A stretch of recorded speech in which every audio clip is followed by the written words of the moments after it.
মেলায় গিয়ে অনেক আনন্দ ফুর্তি করলাম, সবাই মজা করলাম।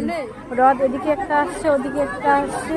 খুব ওয়েদারটা খুব সুন্দর, আর হাওয়া হালকা হালকা হাওয়া, ঠান্ডা ঠান্ডা, খুব সুন্দর লাগছে। তো তোমরা সবাই একটু রথের মেলাটা দেখো। আমাদের এখানে 5টা রথ নিয়ে চলে এসেছে, তো প্রচুর ভিড়। আমি এদিকে দাঁড়িয়ে দাঁড়িয়ে ভিডিওটা করেছি তোমাদেরকে দেখানোর জন্য।